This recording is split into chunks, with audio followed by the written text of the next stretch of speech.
Oh, Thank you. If you could do a call to order, please. absolutely. Good afternoon, everyone. For the Thursday, November 21st, Board of Directors meeting of the Marin Wildfire Prevention Authority, starting off with Director Kohler of Fairfax. Here. Director Goins of Novato. Here. Director Way of Larkspur. Here. Director Murray of Muir Beach. Here. Director Finn of Sleepy Hollow. Here. Director Evergettis of Kentfield. Director White of Stinson Beach is actually not going to be with us this afternoon. Director Shea of Marinwood. Director Molesworth of Bolinas will not be with us this afternoon. Director Burke of Mill Valley. Here. Director Casisa of Corte Madera. Here. Director Rodoni of the County of Marin. Here. Director Donahue of Inverness will not be with us this afternoon. Director Feynman of San Anselmo. Here. And Director McMillan of Ross. Here. Director Hilliard of Southern Marin. Here. And Director Kurz of San Rafael. Here. Thank you. And we have a special guest who has returned. And I'm going to have Jean Bolander. We're really excited to have you here today. And Mark, do you want to say a couple of things? Of course, I want to talk about Jean Bonander. It's just so great to have her here. I'll just leave it at that. We all love Jean so much. We know what she's been going through for this past year or so. So to have Jean be able to get out in the weather so she can come and see all of us is just awesome. Thank you, Jean, for being here, and we're ready to put you back to work whenever you are.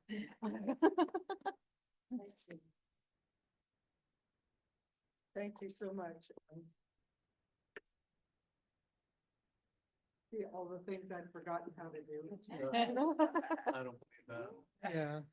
So no, I just wanted to come and express my thanks and my feeling of gratefulness to all of you and the staff in particular.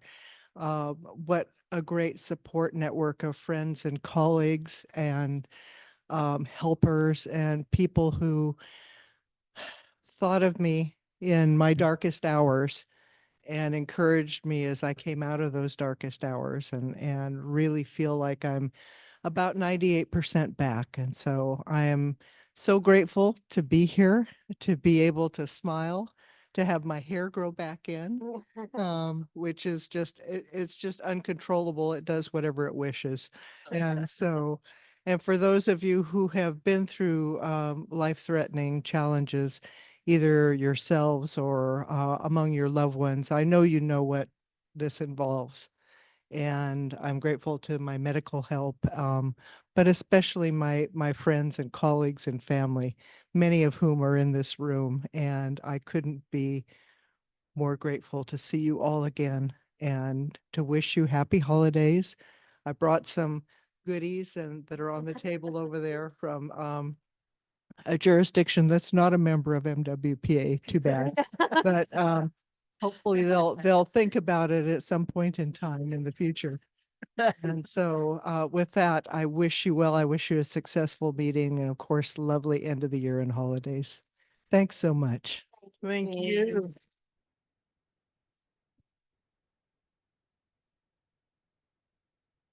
Jean has been with us from the very beginning. Really is helping us on a number of projects and strategy sessions. And we're very, very grateful to have you and have you back. So thank you. Moving on. Do we have any agenda adjustments? Yes, I would like to change the order of the items under number 8. So have the fiscal year audit precede the Citizens Oversight Committee report, please. Is there a second? Second. Okay, any questions, comments, concerns around that? All right, we'll go ahead and do that. Thank you. All right. Open time for public expression. The public is welcome to address the Board of Directors at this time on matters not on the agenda that are within the jurisdiction of the board.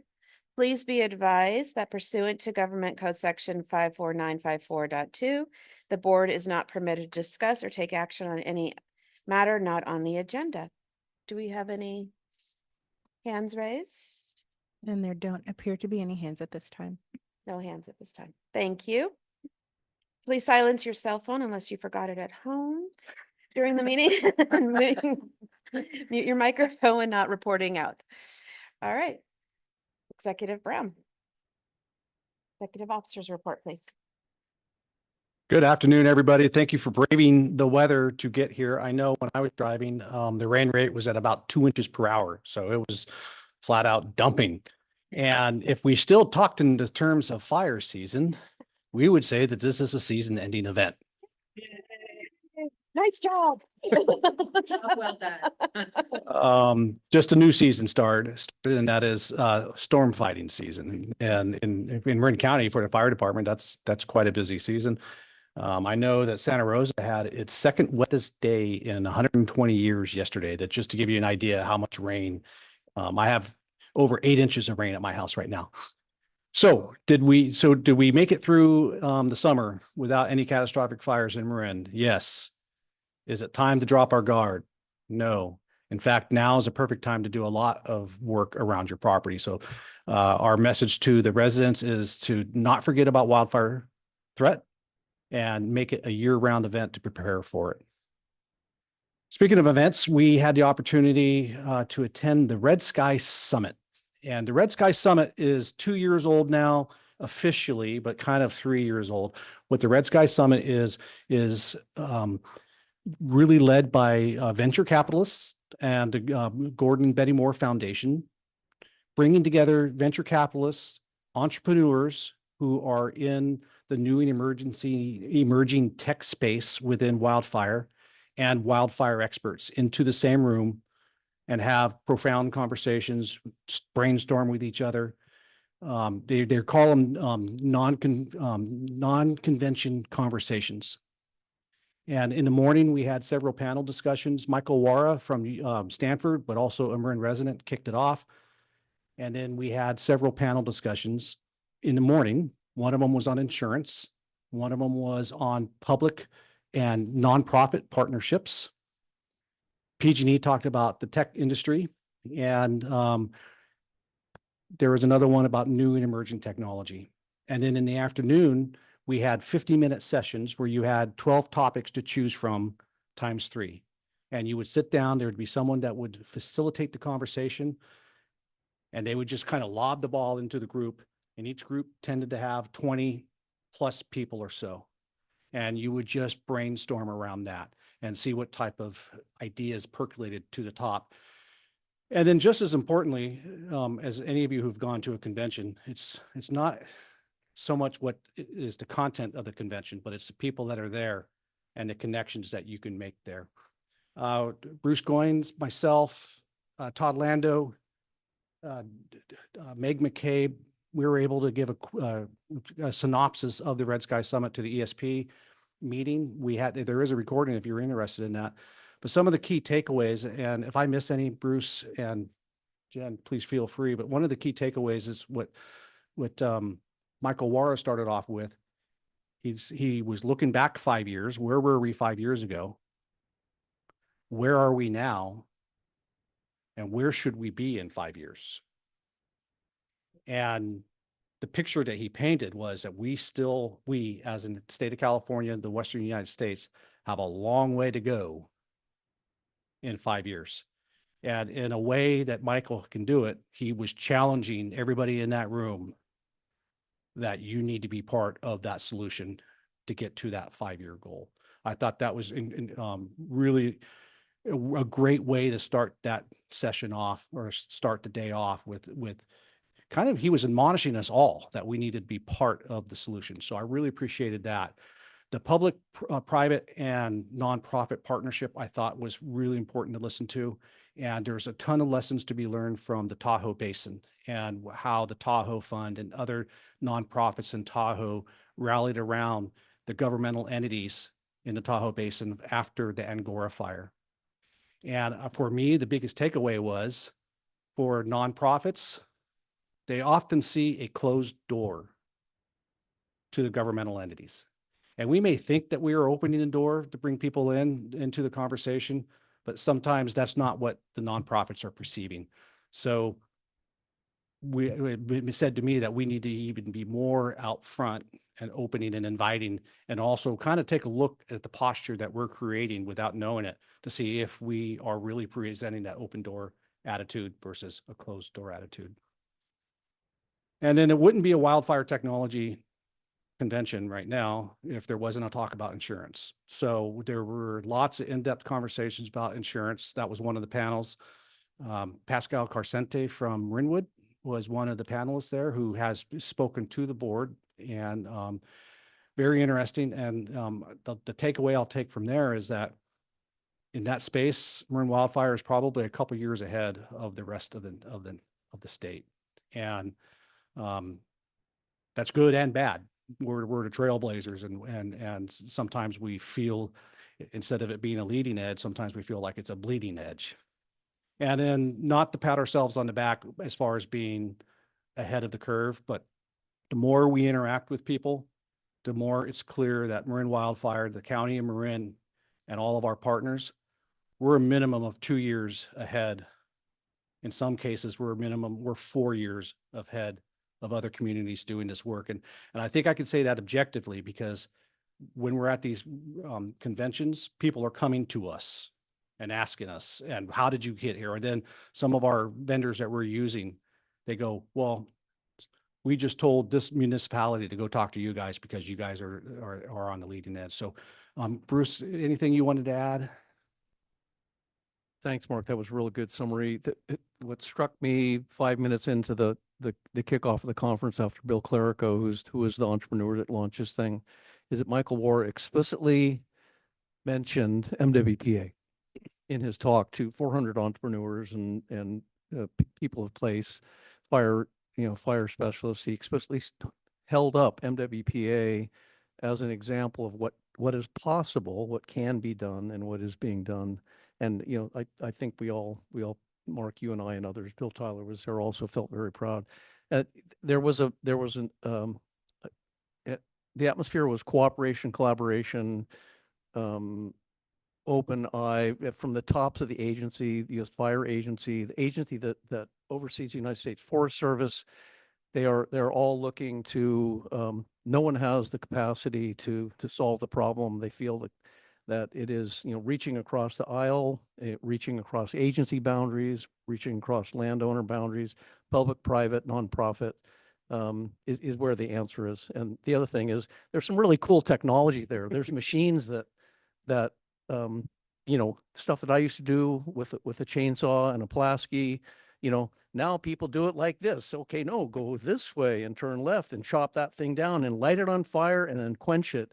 It's just cool. Large scale, medium, small scale, drone technology, vegetation management technology, units that you put on your back and you walk through a forest stand, and it actually takes a picture of what your stand is, and it immediately writes prescriptions, and it puts it on a map, exactly the work that we're doing. It writes prescriptions real time as far as what needs to be done.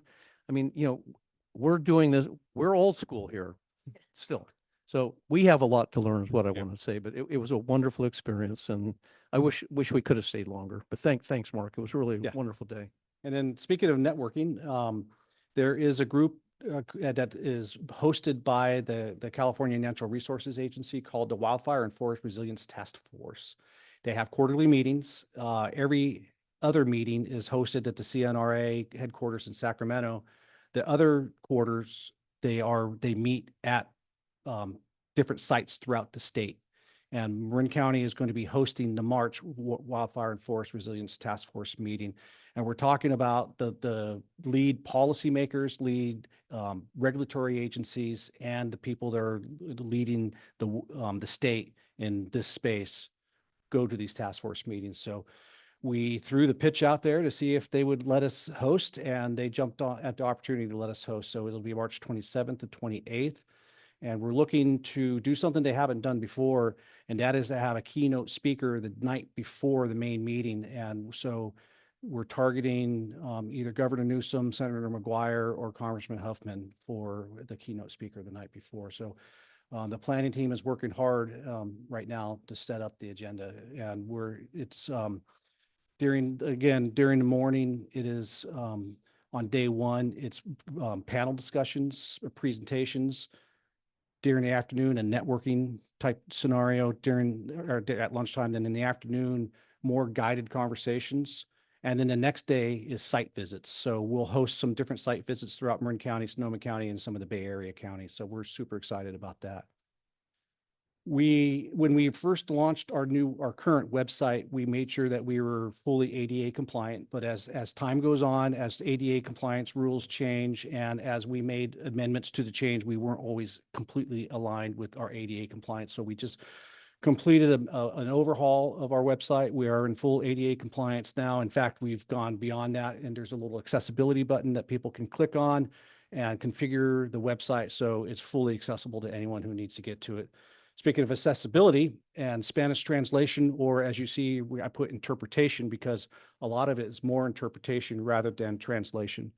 And we had a great opportunity where UC Merced reached out to us, and they are working at the state level to create, first of all, a standard vocabulary in Spanish that is recognized as the appropriate terms to use in the wildfire space throughout the state.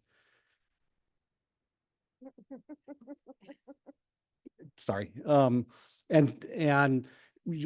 use an example, red flag doesn't really make sense if you translate that. So we are working on, first of all, on a standard vocabulary, and then working with CAL FIRE and other entities that are doing a lot of this messaging so that we can be using that same vocabulary. And UC Merced is offering any and all translation that we need. So we're starting that partnership, and we're pretty excited about it.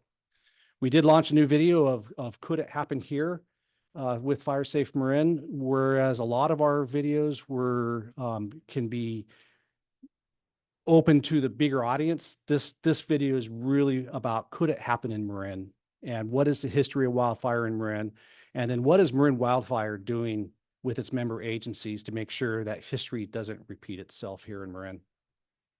And then, since we won't be having a December meeting, wanted to say goodbye to Alexis Feynman, since she chose not to rerun, and so we will be losing Alexis as one of our board members. And staff and I wanted to thank her for her engagement, how she engaged. I think my favorite thing from Alexis is the quality of the questions and the probing of the questions that she asked. It made us better and more prepared. A lot of times when we prepare for our board meetings, we think about the questions all of you are going to ask. And so we want to have the answer, and knowing the type of questions that Alexis would ask, it make us work a little bit harder. And that's meant in a complimentary way. And yep. But I think the key point though is your questions were always guided to make sure that we were doing the right thing and not necessarily the easy thing to do. And that's what I really appreciated about it. So Alexis, thank you very much. And from what I understand, you're applying for law schools. Yes. That question asking skill, I think, is going to be helpful. But with that, I'll take questions. Catherine? Two things, Mark. Do you see a role for this board to help you or to participate in that March conference? Yes. Okay. And as we develop the plans for that, we'll flush that out. Okay. And if you need some of the electeds to engage with any electeds or whatever, just I'll volunteer some of our electeds to do that. If Awesome. you're interested. Thank you. So, and then I guess my other curiosity question was at your Red Sky Summit. Were there any indigenous communities represented? Yes. Okay. Great. I'm glad to hear that, because there's been so much being written now about indigenous fire knowledge that I was curious if they engaged with that. One of the panelists, unfortunately, Margot Robbins, who I've had the opportunity to meet, she is one of the leaders in prescribed fire, cultural prescribed fire. She was going to be one of the speakers, and unfortunately at the end, at last minute, she had to bow out, but other indigenous peoples were involved. And we will have our indigenous people from Marin involved with the Wildfire and Forest Resilience Task Force. Julie? Mark, would it be possible for you to send the link to the ESP meeting Yes. I think it was one of the best discussions that ESP has ever had, and you did a great job facilitating. And it was wonderful to hear from Meg and Bruce and Todd Lando and Bill Tyler. It was very insightful. I can include that in my executive officer's report. Right. Any other questions for Mark? Comments, Alexis? I just wanted to say thank you for the kind words. It's been a real honor to sit on this board. It's obviously a pretty amazing project that, you know, we're all a part of, and I'll miss you all. So thanks. You. Glad you're here. All right. Any questions from the public on Mark's report? There are no Oh. hands at this time. And no hands on the public outside. Okay. All right, we'll bring it back to the board. Anything else? No motions required? Okay. Moving on to consent calendar.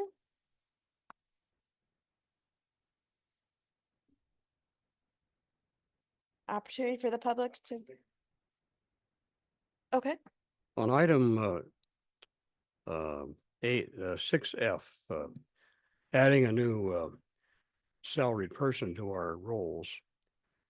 I'm just wondering how much in grants is this person generated for us, or this position is generated for us, compared to what it's going to cost us to have him or her employed full time. Eric, wait, should we pull this item and then let's pull item F, and then if everyone's okay with the rest of consent, we'll take it out to the public for question, if there's any questions on the rest of the items. There are no hands from the online public or in the room. Okay. If not, then can I get a motion on the consent from items A through E? I'll move the consent calendar, items A through E. There's a second? Or- Second? All in favor? Aye. Okay. So, let's go ahead and if, da, da, da, da, da. Okay, let's go ahead and, talk about item F. Yeah, and as a point of clarification, we would not be adding a new position. It is currently a extra hire position with Marin Wildfire. We would just be making it from an extra hire position to a full-time equivalent position, and that would be adding the benefits to the package. So we're talking increase of $26,000 a year to our existing salary. So we're not adding employees, we're just transitioning from extra hire to full-time equivalent. But to answer your question, the position is a two-way facing position. It brings grants in, but it also manages our outgoing grant program for our residents. When it comes to bringing revenue in, we've brought in $6 million for grant funding through that position. And then we're managing over $1 million a year going out. So it's a vital position. When we first wrote it, we didn't think it was going to be a full-time position, hence the extra hire position. And then now that we've seen a couple of years of the workload, it's clear it should be a full-time equivalent. Thank you. I had just one other comment that's not particularly related to this. It'd be very helpful to have the agenda and the packet numbers, the page numbers referenced together, instead of going through the agenda and having to dig through everything, trying to find the right item in the packet. So if that could be accomplished, that would be very helpful. Okay, we'll take a look at it. Thank you. Any other questions on item F on the consent? All right. If not, is there a motion for item F? I'll move item F on the consent calendar. Okay, thank you. All in favor? Aye. Okay. Okay, moving on, staff reports. November finance report. We have Alyssa here. Nice to be here. Thank you. Is this working? No.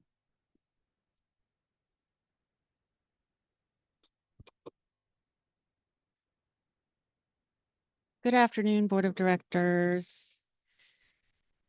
Oh, okay. I wanted to be here today. I know I'm never here. I'm just on Zoom, so I don't exactly know which way I'm doing this. The November staff report is actually, there's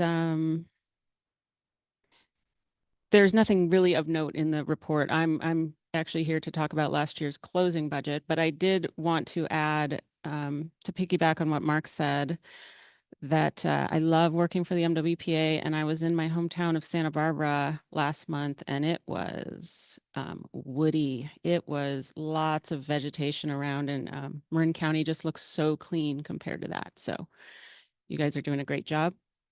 And any questions on the finance report? Nothing has changed since I prepared that.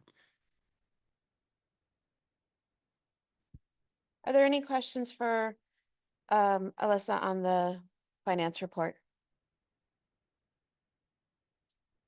No, not seeing any. Any questions from the public? There are no hands at this time. Okay. And back to the board. If there's anything else, any final thoughts? And no motions required on this one. All right, moving on to the work plan update. Great. And I will just share my screen here.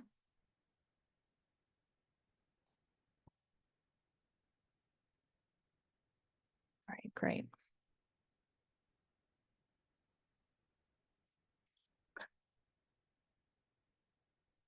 Well, first I'd like to start off by just sharing some of our outreach. We held a field trip October 22nd to the Greater Novato Shaded Fuel Break. We highlighted burn piles and how they're built and how they're burned, and we invited all the neighbors. We had folks walking the neighborhood with flyers and knocking on doors. So we had really great participation. We had somewhere around 50 or 60 folks attending. I think Fire Safe Marin actually counted. I did not count on the day, but thank you for counting. And so that was a really great event. It was a short event. It was ADA accessible, plus we live streamed it. So again, we just really love to show our work and bring people out to ask questions and see what we're doing on the landscape. We're going to be doing that again in January, weather permitting. So if we're not floating away in January, we will bring folks out to the Ring Mountain Shaded Fuel Break. We'd like to highlight some of the work happening in Southern Marin. So we're really excited to work with Southern Marin Fire on that planning process. Marin County Parks has helped us host many field trips, including the Novato Shaded Fuel Break field trip, and will be helping us host the Ring Mountain Shaded Fuel Break. Our partners at Ecologically Sound Practices Partnership are also helping host the January 17th event and helped us host in October. Great partnerships, and I will be sending more information out via email about the January 17th date. But we're hoping to do some walking in those neighborhoods too, and really let the neighbors know that we're going to be there, and please come and join us. So I want to highlight, this is, November. We're very grateful for our staff. And so in the spirit of Thanksgiving and just being thankful for our people, I wanted to highlight some of the great work that our staff is doing. Stephen Peters is the veg management specialist working on the chipper program. He has been doing a stellar job. That season began on April 8th. We've finished 6 rounds of chipping. That's over 4,300 pickups, over 14,000 cubic yards of material removed. We've been increasing in the number of pickups, the total volume removed, the average pile size. The demand is there and growing. So we're really grateful for that program and Stephen's work. We've also been performing a lot of inspections with our D-Space Alliance staff. This program covers West Marin, Central, and Southern Marin. We also have other member agencies doing inspections in San Rafael and Novato. Those numbers are not part of this tally, but this team has inspected over 18,972 parcels. So a lot of work, and a big thank you to senior wildfire mitigation specialists Kathleen Cutter and David Glenn. Our grants specialist has also been very busy. There's a lot of text here. I'm happy to supply this this slide, maybe to Martina to post this whole presentation if you'd like. But there's been a lot of money distributed, still being distributed through the resident grant program. Originally, when that program came through the work plan process, it included about $800,000 for distribution through the grant program and $100,000 for staffing and administrative costs. About 2/3 of that was allocated for the grant program for home hardening and defensible space for very specific activities in zones 0 and 1. And about 1/3 of that was allocated for a pilot program, the direct assistance program. So that's hazardous vegetation in zones 0 and 1. We saw very, very high demand for those grants. And so we've also been working with you all and other agencies to try to meet some of that demand beyond the original budget. So we added about 170,000, give or take, to that budget to help address that need. That is also through Marin Wildfire's unspent admin budget from last year, as well as some local funds from Santa Fe and Southern Marin. So about a total of 350 grants or so will have been awarded by the end of the season, with another 70 grant applications on a wait list. So that's around 700,000 or so. And there are other funds available locally through Santa Fe and Novato. So there are still dollars out there for those residents. I want to thank our Marin Wildfire Grant Specialist, Josh Hampshire, for all of that work, all that communication with residents, walking residents through the application process, getting back to residents, figuring out the process, working with member agencies. It's a big lift. We also launched our direct assistance program this year, and that program is up and running. Again, Josh Hampshire is running it, and David Glenn, our senior wildfire mitigation specialist, or one of them, is helping with that program. We sent out about 70 invitations to residents based on risk, need. We communicated with the different member agencies to see what would be invited to that process. About 19 or so are currently in progress, 5 are complete. So I want to show you a couple of photos of examples of some of the work that's been completed, really focusing on zone 0 and 1. Here you can see vegetation right underneath the building and right up against this home, removed and replaced with rock. And in this photo, you see a dense stand of juniper that is removed. So this is the kind of work that we're doing directly with contractors at residences. I also want to thank Jacob Dadman. He's one of our veg management specialists working to help us develop and implement a data collection program. So this data collection monitoring program is up and running. We are collecting information, data on veg management projects being implemented. This is a big lift, a lot of coordination with our member agencies and the project managers who are managing those big veg management projects out on the landscape, thinking through what to measure, where, how frequent, et cetera. So we just collected kind of the first kind of quarter, July through September. And we go through a process of checking with those member agencies, QA/QCing the data, working with our contractor Green Info Network to make sure it's all standardized and correct.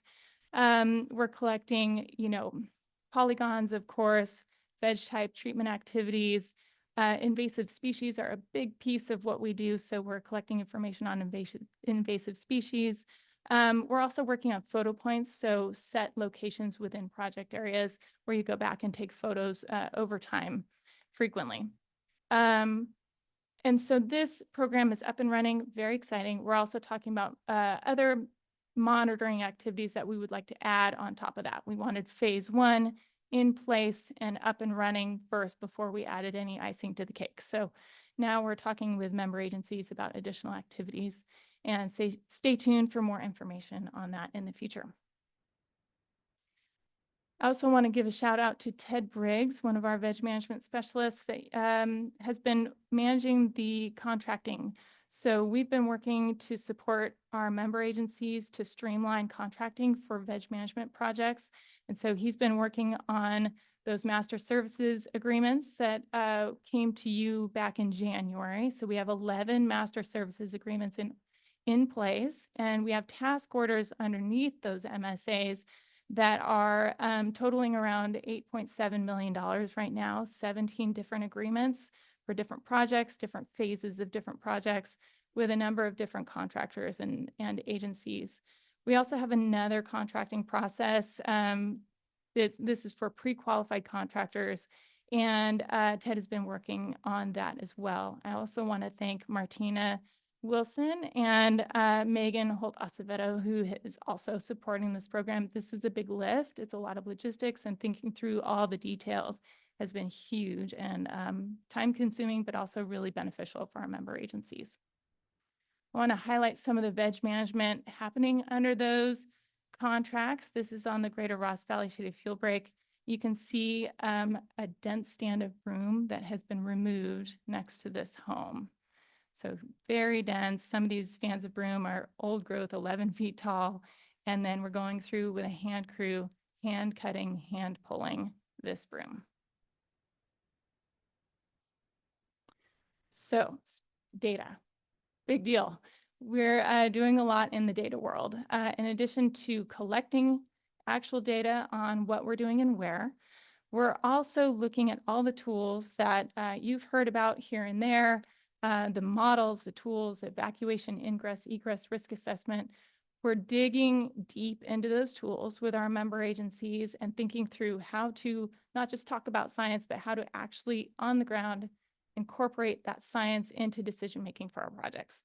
So we've held, so just note, we started in September. We're continuing now. We have another meeting coming up in the next few weeks. This has involved Marin Wildfire staff, consultants, member agency staff, as well as we've been inviting land management agencies to be part of this conversation as well. That data collection that I mentioned earlier will be really key long-term into keeping these tools and models up to date and reflecting the risk reduction that we're doing on the landscape. And it's also going to help us measure our progress in terms of the metrics that you all have discussed previously and report out to the public how we're doing in terms of reducing risk.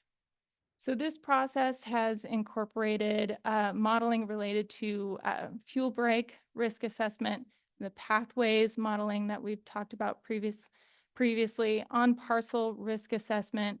Vibrant Planet has a platform that's being used by a lot of folks, including CAL FIRE. They've been part of the conversation as well. And the evacuation ingress egress risk assessment, all of those have included detailed presentations to our member agencies, and then a lot of Q&A and really digging into what the assumptions are, what the limitations are, and how they might start, how we might use them together. So we're at that stage where we've had presentations by these contractors, and now we're digging into kind of what that process is going to look like. So we're setting another meeting coming up in the next few weeks to talk more about it, and then we'll be sharing those recommendations with the ATC, Operations Committee, and you all. So stay tuned for that. And that's what I have for you today. Happy to take questions. Any questions, please? Catherine? I have a request, actually. This is a really substantive year-end discussion. I don't know if it was in our packet. I don't think I saw it. Could I get a copy of it? This has really got all of the details, and that's one question. Second question is, you have a list of contractors that have been vetted. What about individual homeowners? Can they contact us? I mean, what I'm getting on the street is, I need a contractor. Do you know of anybody? Can we do this through you? That's a question. We're not able to recommend contractors as a government entity, but I know Fire Safe Marin has been working on a list of contractors, and they could probably address that when they speak later or now, whatever works. And I can share the slides in whatever way I am able to do that, whether it's posting, to our website or the agenda afterwards. Thank you. Yeah. Yeah, why don't you, that would be good, because I think that question comes up quite a bit. Right. I think there's a huge demand in the community. I think there's a huge interest in wanting from the community in wanting to do the work. And then, but finding the right contractors and resources has been the challenge, I think. We hear it too, and You gotta go on the mic, thanks. We're hearing the same thing through emails and telephone calls, and there's a bunch of activity going on. First is work with the Marin builders. They have a substantial contractors list and even are building out a handyman list. And we are working to, when we get those questions, putting them through Marin builders who have a much more robust contractors list than we do. So that's one. And then California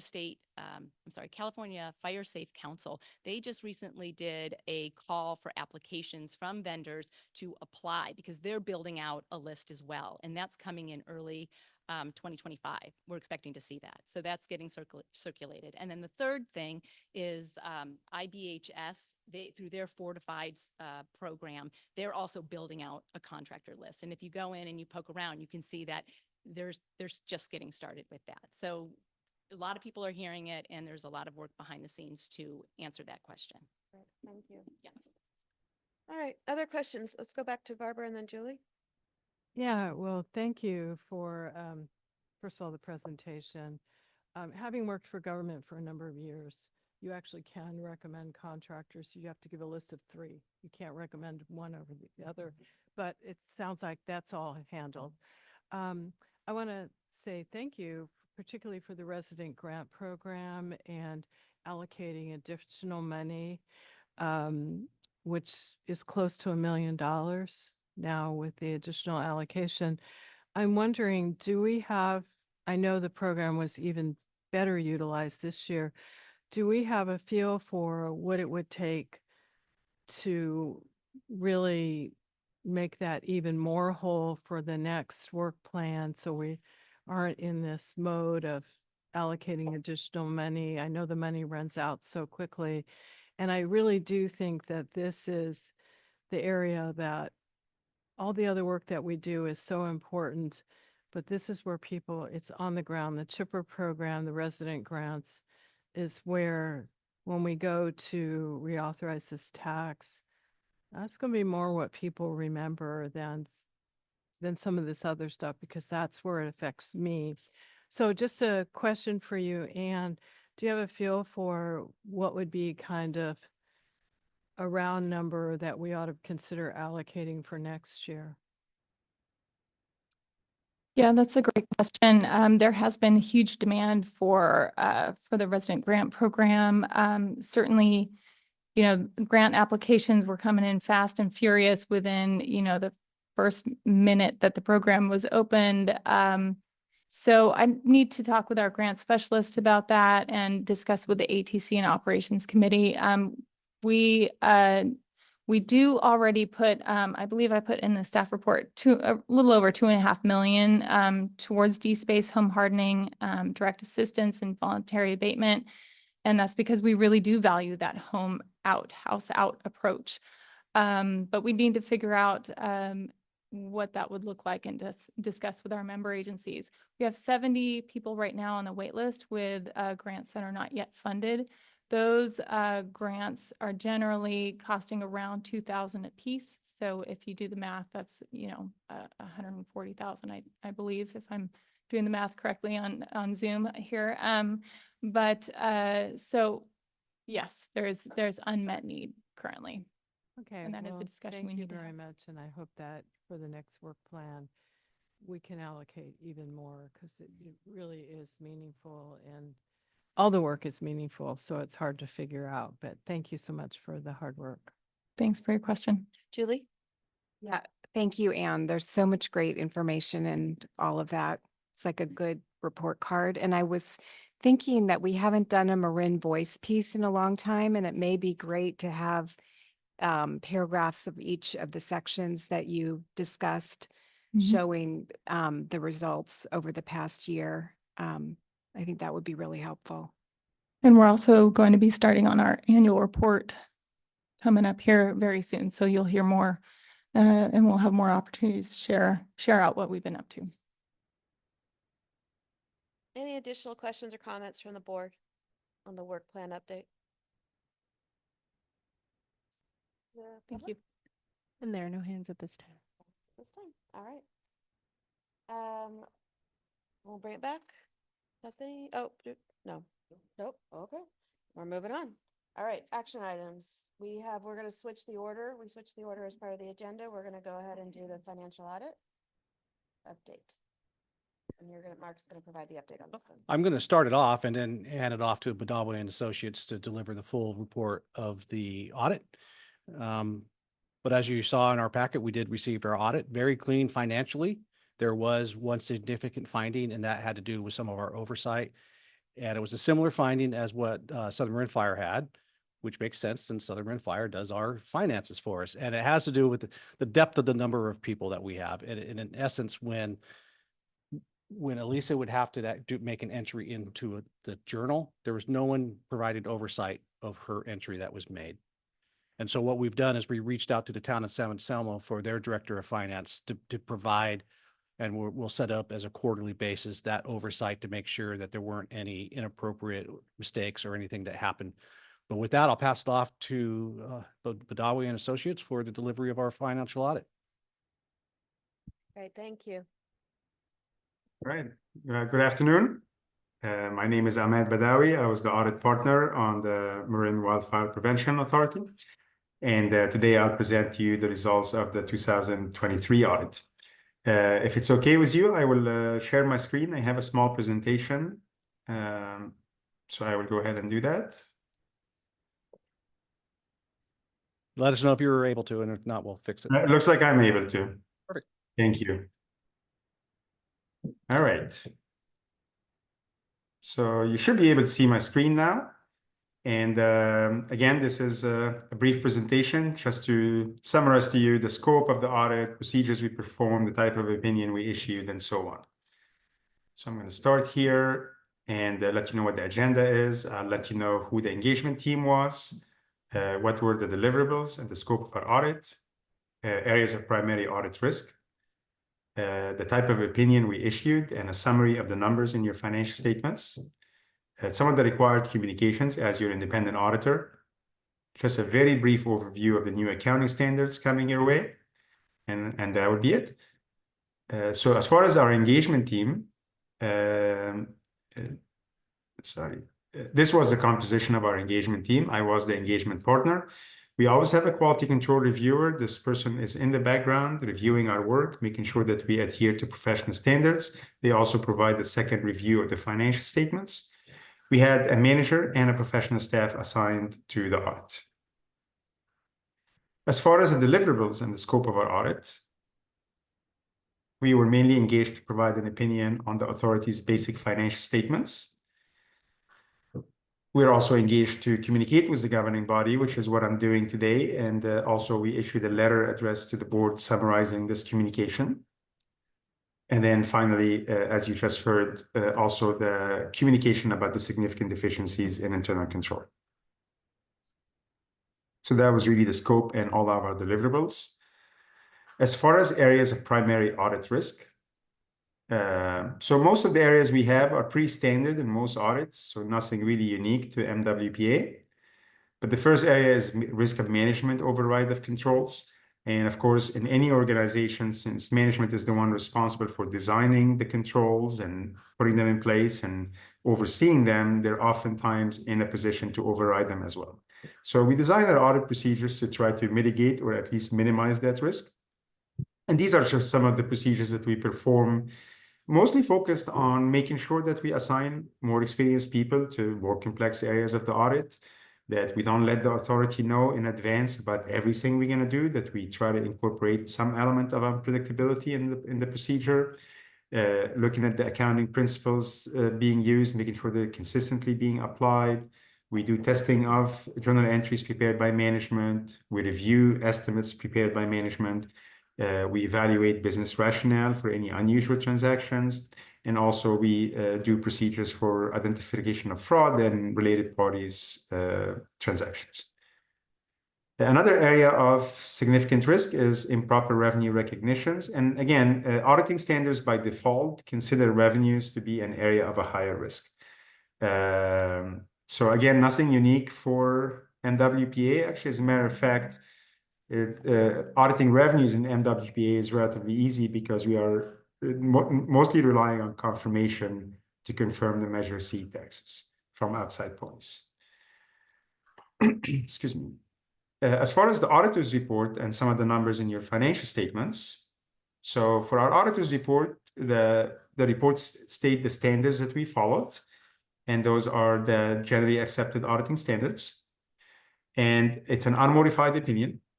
And an unmodified opinions mean that we believe that the financial statements are fairly stated, that all significant accounting policies have been consistently applied, that all estimates are reasonable, and that all disclosures are properly reflected in the financial statements.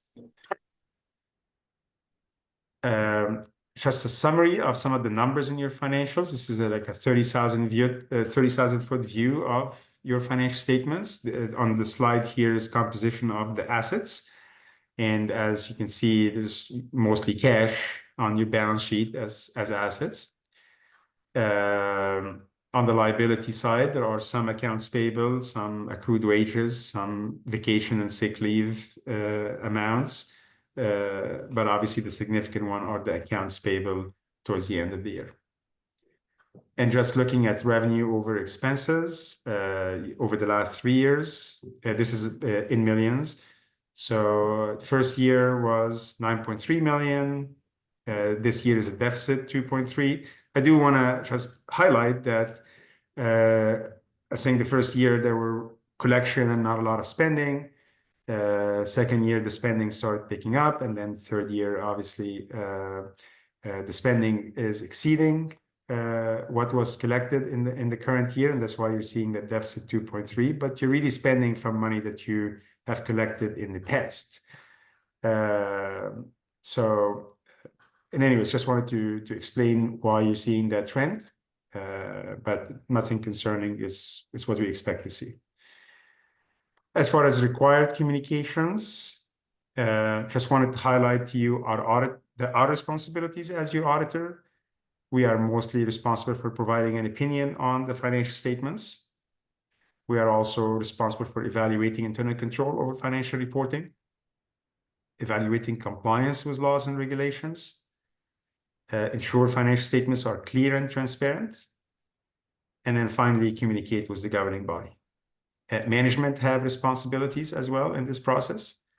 Management is ultimately responsible for the financial statements. Our work does not relieve management from its responsibility. Management is responsible for establishing and maintaining internal control over financial reporting, making financial records available to us during the audit process, establish control that will prevent and detect fraud, inform us of all known and suspected fraud, comply with laws and regulations, and finally take corrective action on audit findings. As far as independence, it is solely our responsibility to maintain our independence. We follow the AICPA rules and the California Board of Accountancy rules. Other than preparing the financial statements for MWBA, there are no other services that could affect our independence.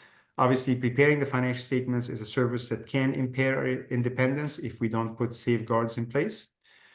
Some of the safeguards that we put in place is having an independent reviewer, somebody who's not involved in the audit, provide a review of those financial statements.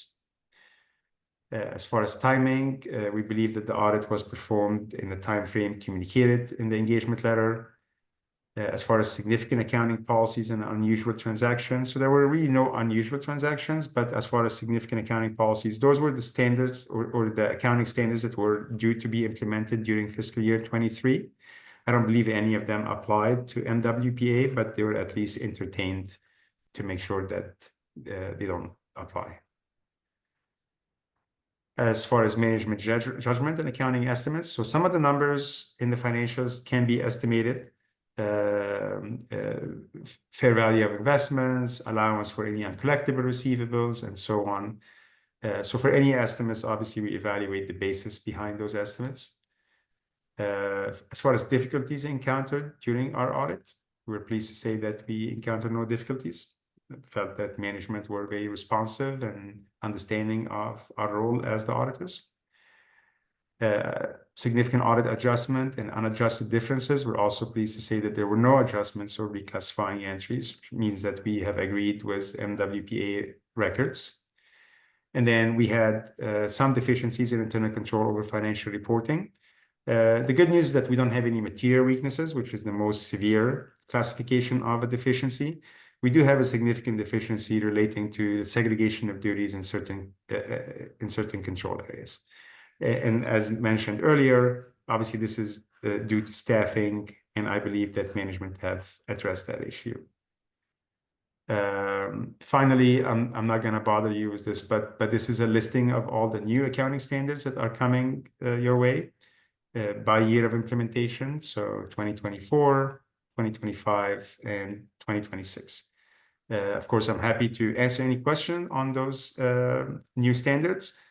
I'm also happy to answer any question on the presentation in general or the audit. That concludes my presentation. So thank you again for the opportunity, and happy to answer your questions. All right, thank you for the update and for keeping us in compliance. Any questions from the board on the audit? Catherine? It might be trivial, maybe because I'm sort of new to the board, but the title page and page 5, 6, and 7 lists our location of Sausalito. Is that related to the Southern Marin Fire relationship? Okay. Yeah, all our financial addresses are the Liberty The Ship Marin address. Ship address. Yep. Okay. Any other questions? I have a question around the new changes coming in, if you could bring those back. Yep. Is that changing anything for us on a operational side that we need to record things differently or do anything different than what we're doing today? And I'm not sure who can answer that question. Yeah, I can answer part of it. I think in 2025, GASB statement number 101, that will have some impact. It has to do with what we call compensated absences, like vacation and sick leave, and how they're calculated. So there are some new rules that entities have to calculate this liability by not just the hours earned by employees times their rate, but you also have to add to that any expected additional payments like employer tax, any contribution to like a 457 plan, any additional what they call related payments to be added to the liability. And they also want you to estimate how much of the liability you expect to be responsible for. Sometimes sick leave may be forfeited if not used. So estimating what are the trends of usage and whether you will actually really pay for 100% of the liability or not. So that's the only standard that actually requires some adjustments to how the in-house accounting is done. All the other ones are really financial statements related. So they are related to how information is displayed on the financial statements, what kind of disclosure needs to be in there, and so on. Right, thank you. Of course. To the public, are there, Martina's not here. Okay. Any questions from the public? And we have no hands raised and no one in the audience. Back to the group. All right, if no, let's see, I think we do need a motion on this one. If there's no other questions, there's anyone who would make a motion? I can make the motion to accept the audit report. Thank you. Is there a second? Second. Thank you. All right. All in favor? Aye. Aye. And for the record, a first by Casissa and a second by Way. Thank you. Just lost without having Martina. Thank you, Ahmed. Thank you for having me. Have a good day. All right. Okay. Where are we at? We're back to. I lost my Citizens Oversight Committee. Thank you. All right. I just want to say huge thanks to those on the Citizen Oversight Committee. This is a thankless job to be able to do this. And I think as we just heard in the audit, I thought it was really interesting because one of the big things that they do in the audit is to check everyone's in their right lane.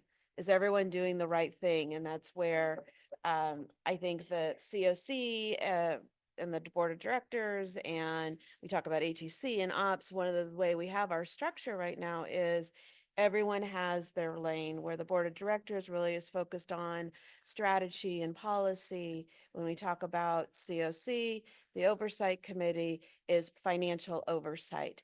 And I know there's many times where we all want to cross over everyone's lane and play in everyone else's space. And I think as we hear in the audit, it's really important that everyone stays in their lane. And I think the COC is very helpful in making sure that their responsibility is really that financial oversight lane.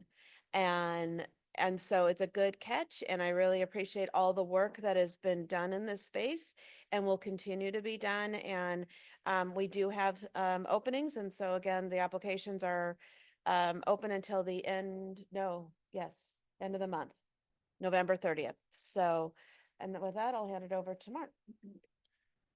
And I'm going to echo the thanks, and it's not a pro forma thanks, just because we feel obligated to say thanks. Many of the members of the COC, they've been with us since the very beginning. In fact, they were with us before Marin Wildfire was even created, and part of the creating the JPA language and with the campaigning. So a heartfelt thank you. And I can honestly say they have made Marin Wildfire a better organization, especially when it comes to our accountability, when it comes to our financial records and the accountability we have with our member agencies. And the hours that they put in it's amazing. They typically have at least one meeting a month, but then they have their ad hoc subcommittees digging into each of the different aspects. So again, a heartfelt thanks for all the work they're doing. This will be the last time you see the report as the Citizens Oversight Committee. Now with our JPA revision, they are the Community Oversight Committee. And one of the positions that's open this year was for a civic organization, but we retooled it to be focused more towards a community-based organization. So we've been reaching out to our community-based organizations and soliciting response there. And then a new position, one that we didn't have on the COC before, and that is a non-voting high school student for a one-year term. So we're reaching out to the local high schools. We see that as bringing a younger perspective into it, but also some good civic training for some of our high school students. So we're looking forward to that aspect. So digging right in, I'll be going through our recommendations. The executive committee has seen this already. One of the recommendations the exec committee made was partially agree or disagree with the statements, similar to what we do when we get a grand jury audit. So the first recommendation is that our portal and our staff spreadsheet that we provide to the COC at the end of the year for our core projects, there was a misalignment. There were projects that were on the staff spreadsheet that tracks all of our expenses that were not in the work plan. And so we agree that we need to clean that up. The reason why it's there is that some of our projects, they may have been scheduled to finish a certain fiscal year, but they continue. So we keep tracking that. So we need to keep that on our spreadsheets. And then if you look at the evacuation, ingress, egress risk assessment, that was designed to be a multi-year project. And so that's why it may not be in the work plan, but it's in the spreadsheet. So what we'll do is we'll put an indicator in the spreadsheet to show that this is not in the work plan as a continuation of a previous fiscal year's project. Recommendation number 2 is that the COC recommends projects completions be verified. Projects should only be marked complete on the staff spreadsheet if they have been completed at the time the spreadsheet is completed to the COC. We agree that, and when we have a mark or spot on the spreadsheets, that when at the end of the fiscal year, we send the spreadsheets out to each of the member agencies. If they're managing one of the core projects, they'll track whether it's been completed or not completed. If it's the local projects, they'll track if it's completed or not. So we do have that checkbox there, but it's staff bandwidth wise, it's not practical for Marin Wildfire staff to go to ensure that each of the projects have been completed.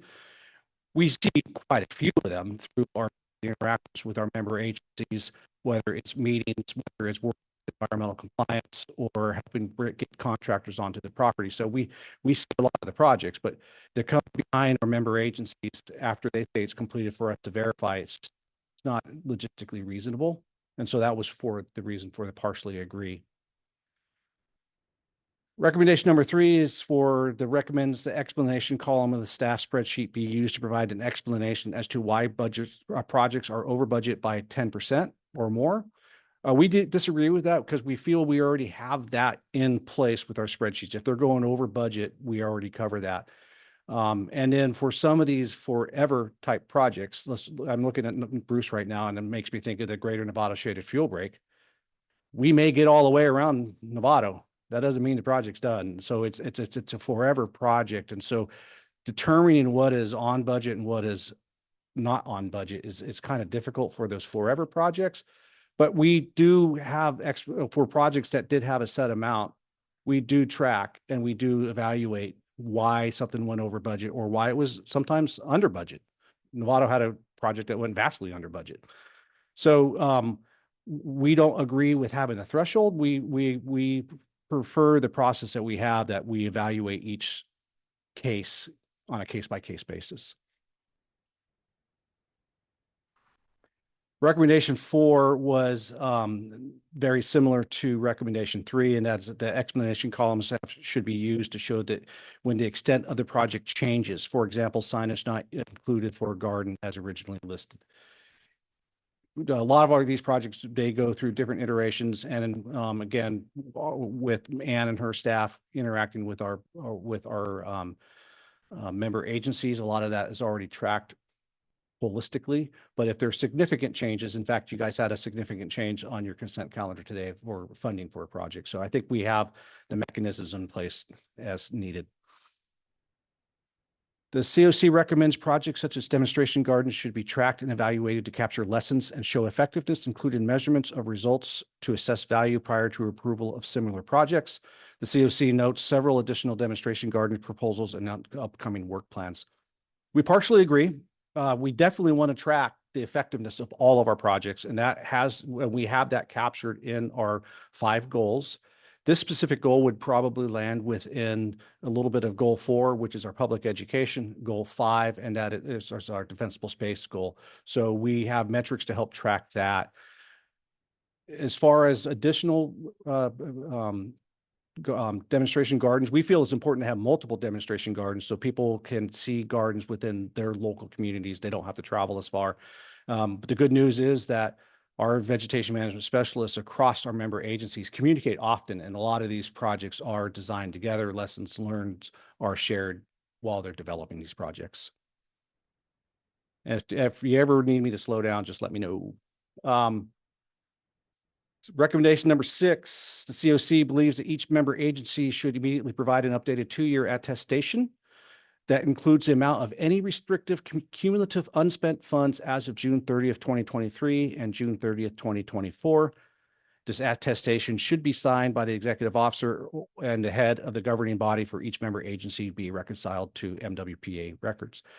This is an example of the COC helping Marin Wildfire become a more accountable organization. We completely agree with this recommendation. In fact, we already have it in place for closing our books for the 23-24. And rather than a 2-year attestation, what we have is in the attestation, it's a rolling attestation. So it's a forever attestation ever since the beginning of Marin Wildfire. That's one of the advantages of having an iterative process where we're involved with the COC intimately. We're able to make these changes quickly.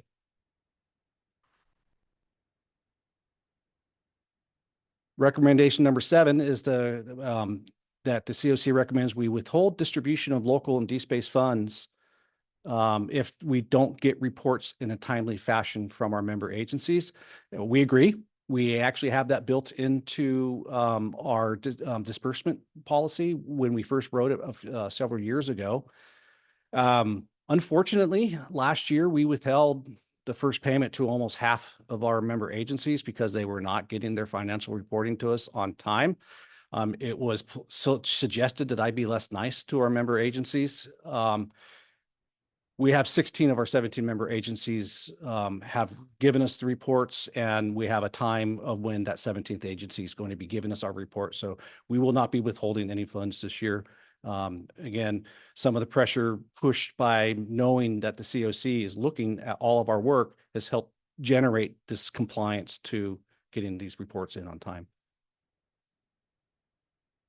Pattern of what agency? Can you see a pattern of which agencies are not complying? Tell me the name, but just well, pattern. some of the larger agencies is just so complex. They submitted the report, but we're having a little bit of a back and forth of reconciling some of the data for the larger ones. And then, but the other pattern is organizations that just don't have a tremendous amount of administrative bandwidth. Recommendation number 8 is that the COC recommends the board to conduct an annual review of each member agency's expenditure levels for local and D-space. You guys go through in detail the expenditures for development of the core budget and then the completion of the core budget when we close out our budget. The board sees the development of each of the local and D-space projects, but we have not been affording you guys the view of the closeout. Now, we have all that data. We just have not been pushing that to the full board in the packet at the end of the year. So talking to the exec committee was like, if you guys want us to include the 17 additional spreadsheets that track all the local and D-space, we absolutely can do that. And if it's in, and I'm looking at Julie now, she probably gonna be interested about Ross and really dig into Ross and may not look at the other member agencies. So it doesn't hurt to provide it. It's just, it allows that board member to really dig in. Using Southern Marin as an example, at their meetings, they actually have a report from staff to the Southern Marin Board of Directors on the local and D-space spending along the line as well. So that's another option that's out there. Recommendation 9 is essentially establishing how much effort was being expended towards wildfire mitigation prior to Measure C. We started this process a couple of years ago. We still have a few outstanding member agencies. We agree we need to capture that baseline of 2019 spending, and we'll be wrapping it up here in a little bit. Recommendation number 10 is going to be, it's going to turn into a very, I think, informative discussion and presentation that you guys will see either in January and February. The police rangers in all likelihood perform other police tasks beyond ignition reduction. The COC believes the JPA expenditures should be used only for ignition reduction only. We suggest that a formal report be given to the board describing all ranger activities and how the expenditures are allocated between JPA and other activities. We put partially agree in there because this is a very nuanced discussion. Ignition reduction sometimes is interpreted as only during fire season. But this, what agencies have found is that this type of work is actually a year-round job, because if you work on creating fire safety during the fire season and you aren't doing any patrolling or looking at things off season, it all comes back and then you restart the cycle during the summer again. And I had the opportunity to sit down with San Rafael police staff and as well as Novato PD, because Novato has a similar program. And I was blown away with the level of work that these officers are doing and the reporting. And they are sending us their reports now of their activities. And so after talking to them, I'm like, you guys need to present this to the board. The board needs to see what you guys are doing. And I think you'll be impressed with that. So look forward to seeing that in January or February. Hey, Mark, quick question on that. Because the recommendation states police rangers, but you're talking police officers? Because you mentioned San Rafael Police Department and Novato Police Department. They're law enforcement officers. Yes, they are. Okay, thanks. And then recommendation 11 is there is a general lack of evidence in the MWPA files to validate consistently that personnel costs were allocated only to wildfire prevention. Although only 5 member agencies reviewed, it is likely the information is also lacking from the other 12 member agencies that were not reviewed. And we do disagree with this finding. And I think it may be related to the lack of the reporting that we had initially with our rangers. And it was hard to show through, since we didn't have the accurate data of what the law enforcement officers were doing, it was hard for us to verify at that time what they were doing. Subsequently, we have received that. But let me walk you through the process that we do for any member agency that's using Marin Wildfire funding for their positions. Is that at the end of each fiscal year, I send a letter to the member agencies that have staffing funded by Measure C, outline the positions each of those agencies have, and then they need to tell me how many positions they had hired, what % of effort is towards wildfire, if there's any cost share. And then when we send them their end of year spreadsheets, they have to document how much was spent for that position. But then we also ask for their financials to back up all that. So we see all the financial tracking. Now, are we going in and having surprise visits and saying, making sure that those employees are actually doing what they're supposed to be doing? No, but our interaction on a regular basis is such that we can easily see that they're doing their work. These spaces are another one where we can pull up how many inspections a certain agency is doing based on the number of employees, and we can start verifying. So we can see both interaction during meetings, during going out to projects, working with them on implementing training, or looking at how much work productivity is going on. We can see that we have that balance.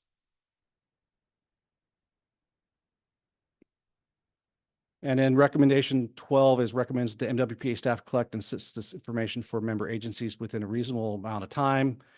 And this was very similar to recommendation 711. So we said, see recommendation 711. Basically, we agree. And then the final one, number 13, is the COC recommends to the accounting to better clarify the income and expenses allocated to the DSpace Alliance as separate from the MCFD income and expenses in order to facilitate an easier and more transparent review. And we agree. We have the DSpace Alliance is at the time was for 22-23, we had 11 member agencies in 2 different zones coming together.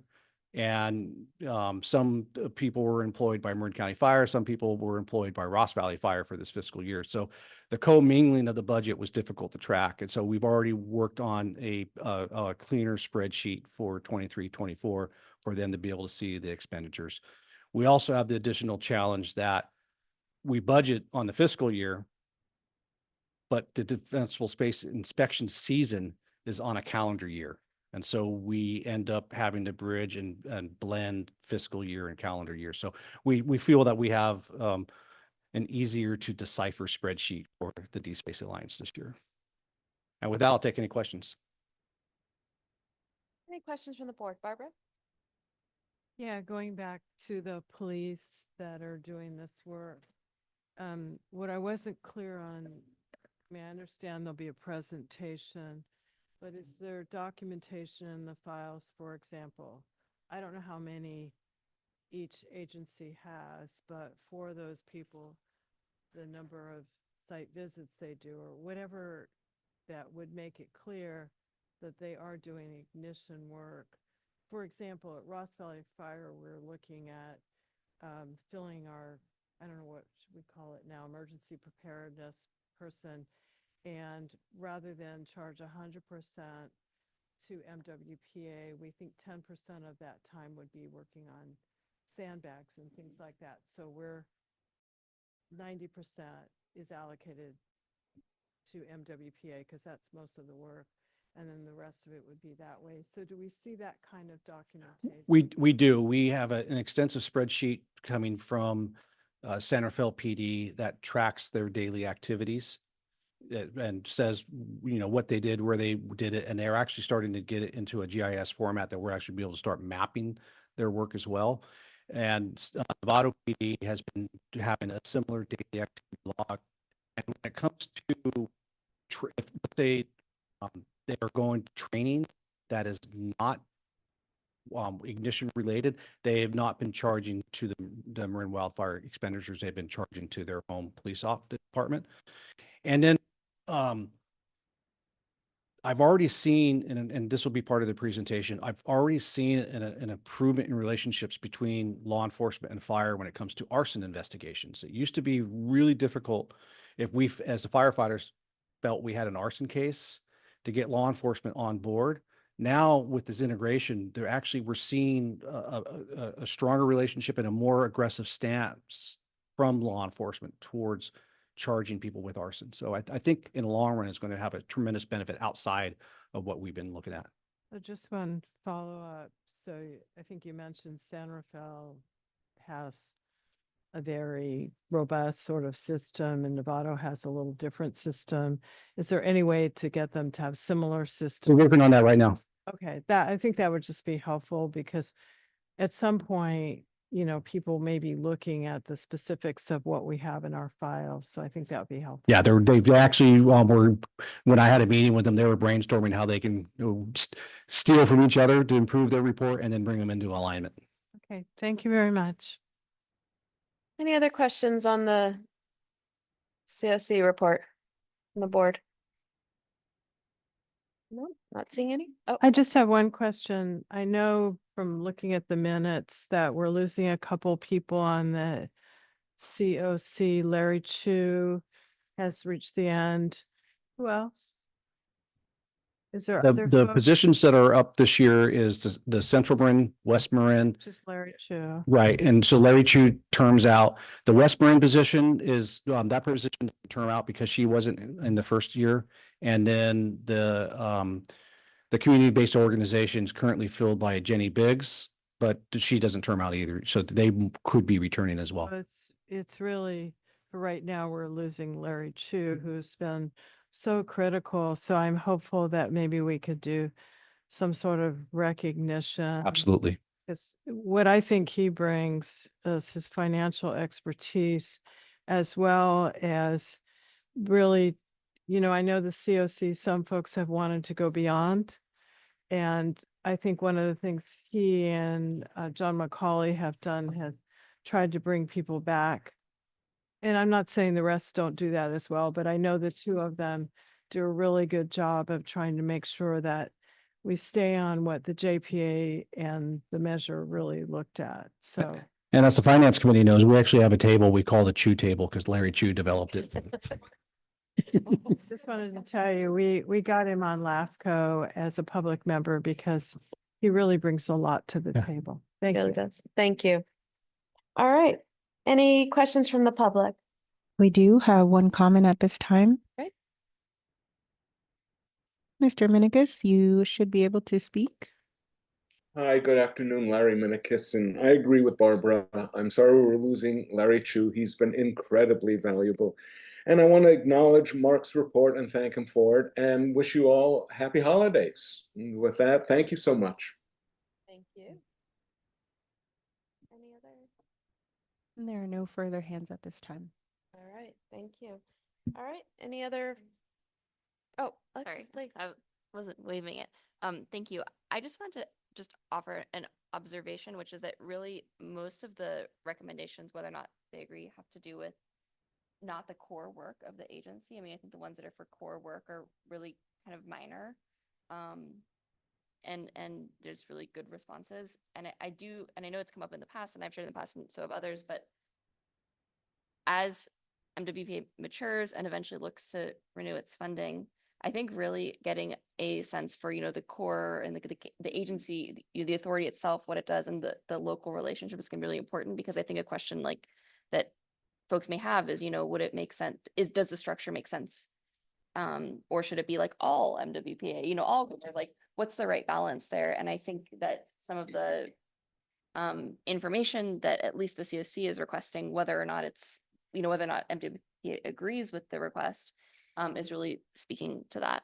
And, I've said it again, but I've said it before, I'll say it again, because my last time on the board, this is obviously kind of financial and expenditure related in nature, but for me, that question is also very true in terms of, what are the expectations around ESP alignment for local projects? We have, because to a certain extent, it's just harder to know and to see what's happening. So. Okay, good. All right. Any other comments? Thank you. All right. And with that, we need to have a motion, please, on the to accept the COC's annual report for fiscal year 2022-23. Okay, I'll move it. Catherine? All in favor? Aye. All right. Thank you. And thank you again to the COC members and for all the work. Okay, we are up to committee reports.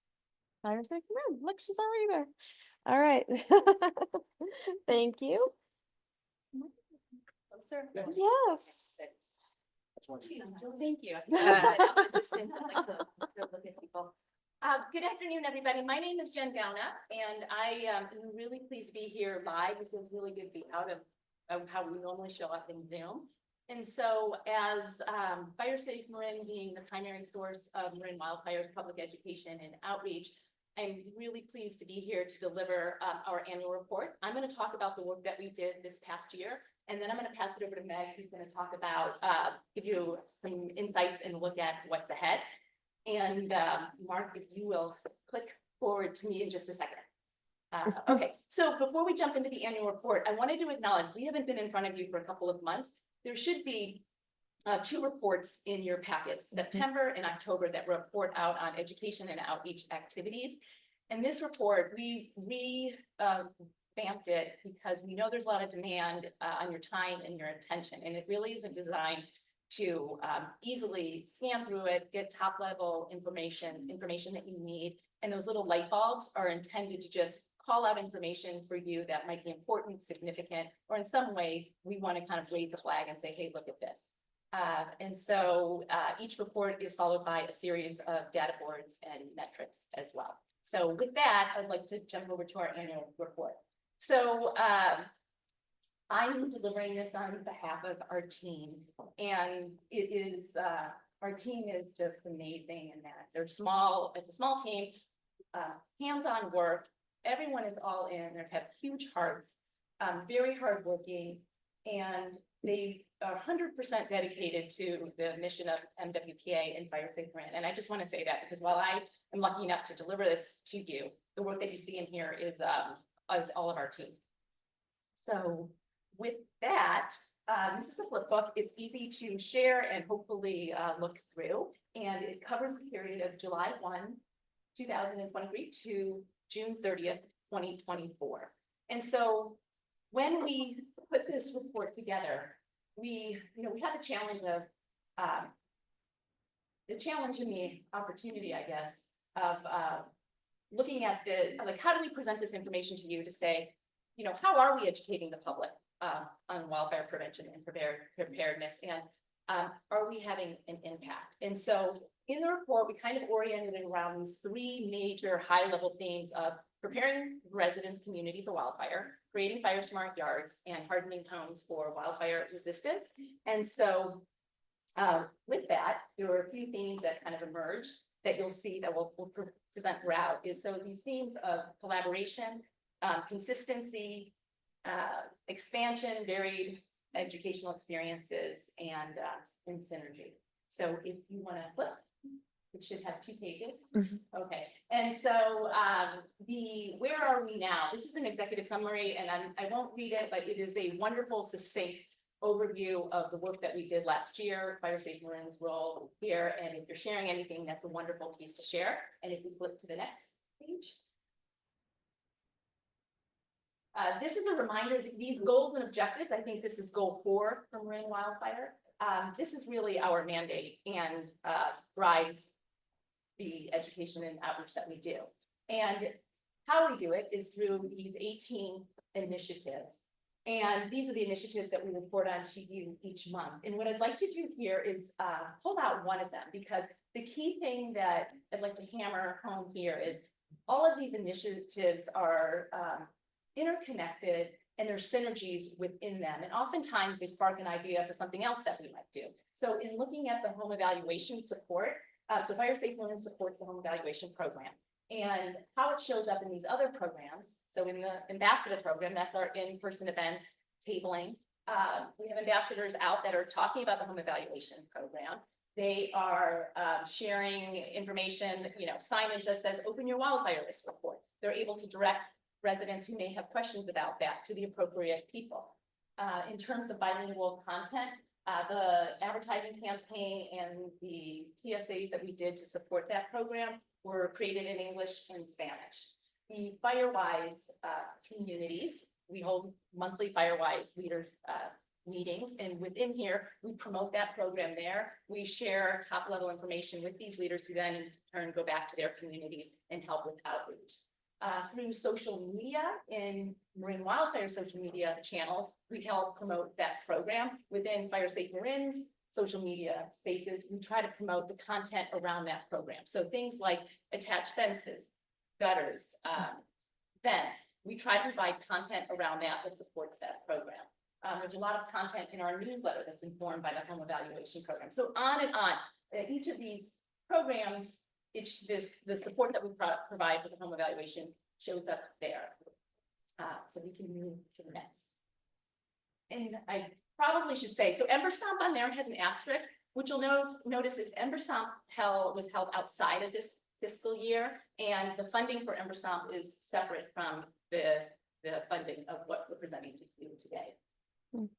Calling your attention to the overview of target audiences. So this is our way of recognizing that Marin County has many audience segments, and they have different concerns, they have unique risks, and we try to look at different audience segments and then strategize how do we reach these segments in addition to all this other outreach that is happening. So in this page, what I'd like to pull out is the AFN, the Access and Functional Needs Community. Marin Center for Independent Living has this at like 60% of Marin County. So in addition to a lot of other outreach, some of the specific things that we do for this audience is we work with partners like the Marin Center for Independent Living, the community services with North Marin Community Services and West Marin Community Services, knowing that they are embedded in their communities, trusted.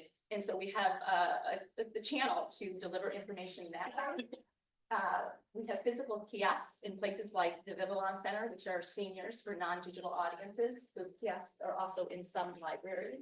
And then we do in-person engagements at health hubs, as well as food distribution sites. So that's one example of how we try to strategize to reach specific need audiences. Move along.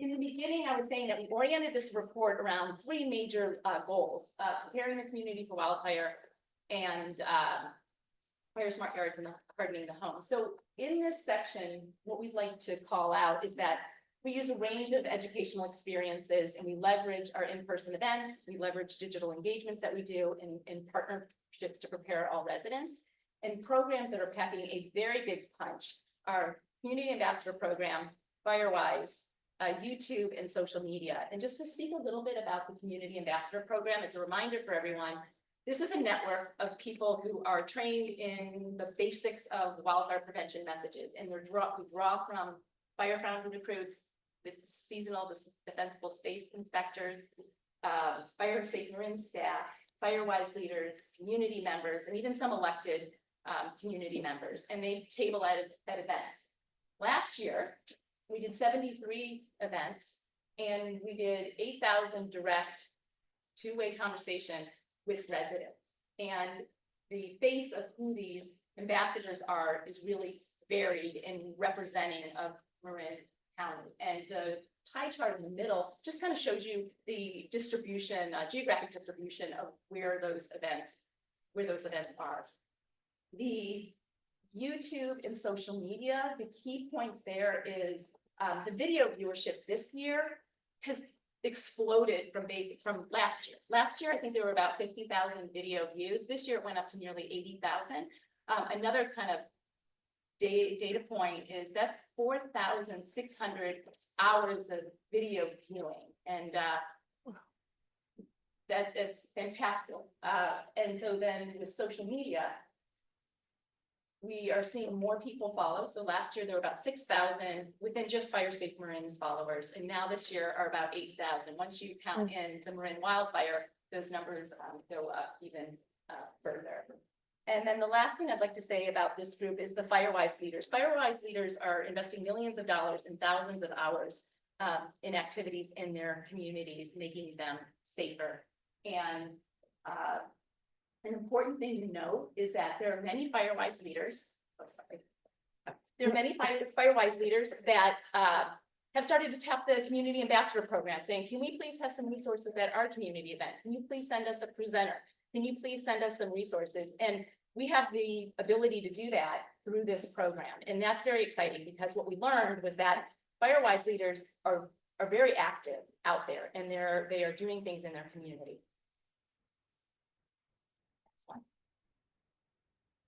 Okay, so when this one is the inspiring fire smart yards. So we work to get buy-in and action from residents, landscape professionals, and maintenance crews to create the fire smart yards in the following ways. Last year, we ran 3 multimedia ad campaigns, and I'm having a hard time seeing them, just slow the spread of fire, maintenance, where leaves go, embers follow, and creating an ember resistant zone. So that was those were multimedia ad campaigns. So you saw it digitally, you saw it in print, you saw it accompanied by lawn signs in community. A collaborative effort with the Marin Master Gardeners and the Fire Foundry Marin Terms resulted in a brochure, How to Create a Fire Smart Yard. 5,000 of these were ready in time for the Marin County Fair and quickly distributed. And then another piece that we hit really hard was this Fire Smart checklist. It's a maintenance checklist, and that hit is hard on the key of maintenance. What I'd like to point out is both of these items and the advertising pieces are created in English and in Spanish. In the case of the checklist, English is on one side, Spanish is on the other for ease for residents to be working with their lawn care providers. And then we do a 101 landscaping training. It's a video that's distributed through the Northern California Landscapers Association on an annual basis to their 500 members.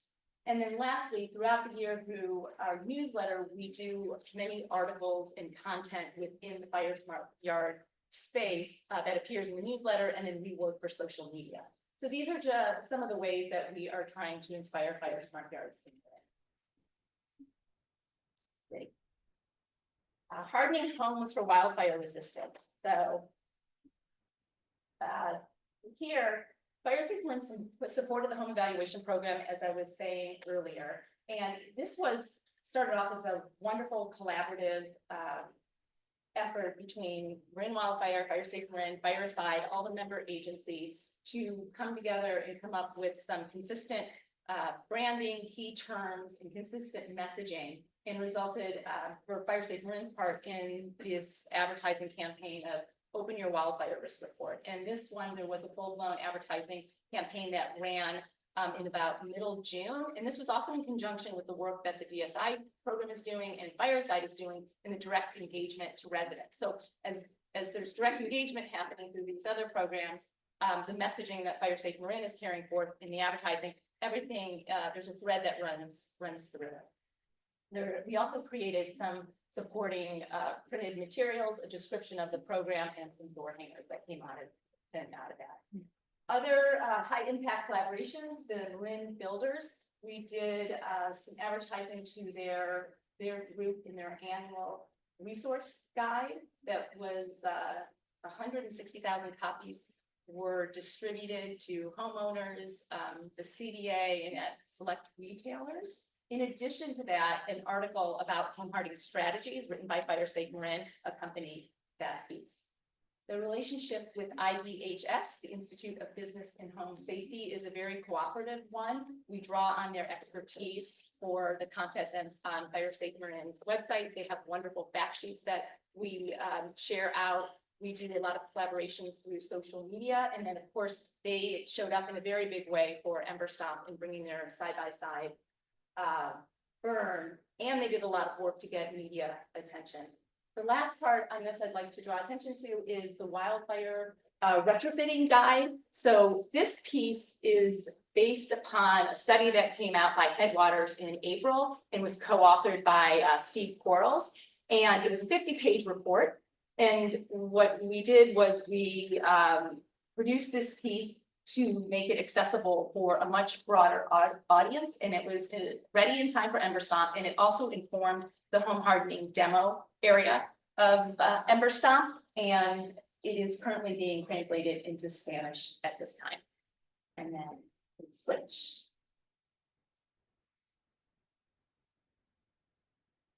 Social media has proven to be a real workhorse for us. And so it's a key component of our outreach strategy. And if you look at the bar chart, you can see just what a workhorse Facebook is. It just has massive reach. Instagram has much less reach, but higher engagement. And the audience of the Facebook and the Instagram leans a lot heavier women. And then if you flip to the next page, just a little bit of insight on YouTube. YouTube is much heavier skewed male and younger.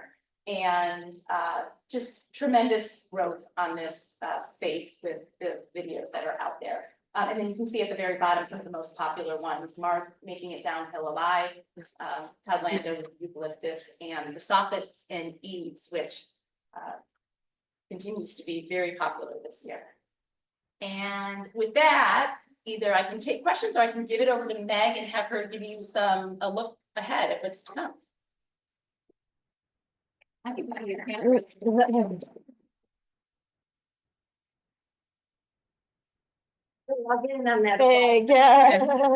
Jen.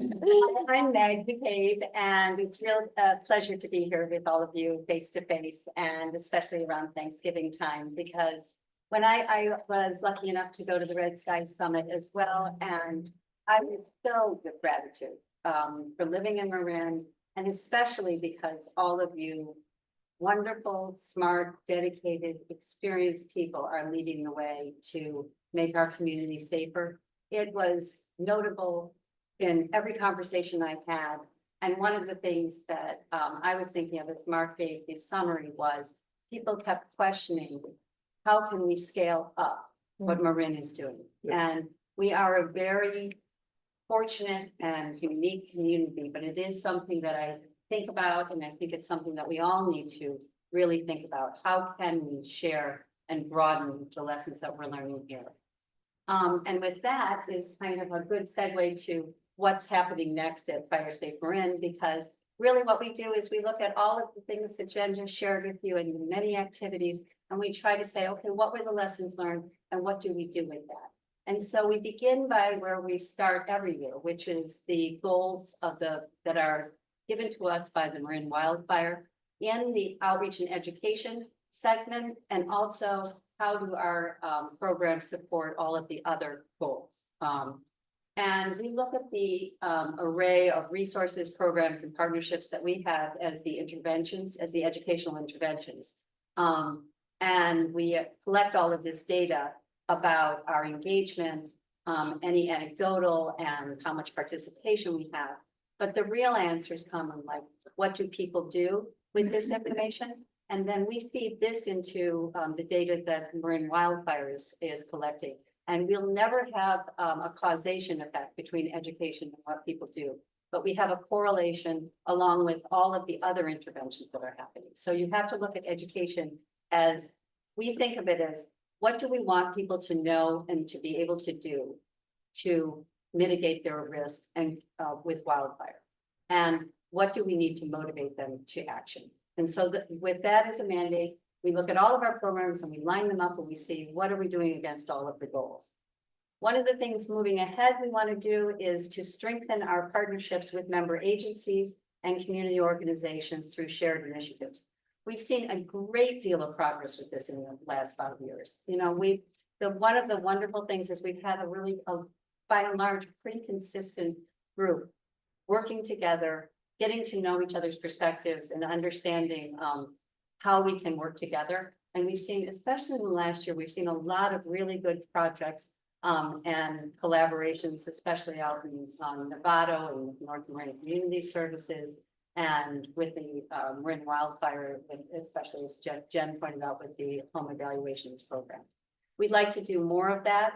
And to that end, the fourth point is we have developed our core materials into templates that we offer, and we're really trying to encourage agencies and partners to put their logos on it and to brand it so that we can all be singing the same song and not worry about like who's passing it out or whatever. We just need to all be on the same page, amplify the same message, have residents really understand that these are the solutions that are sanctioned by the Marin Wildfire, and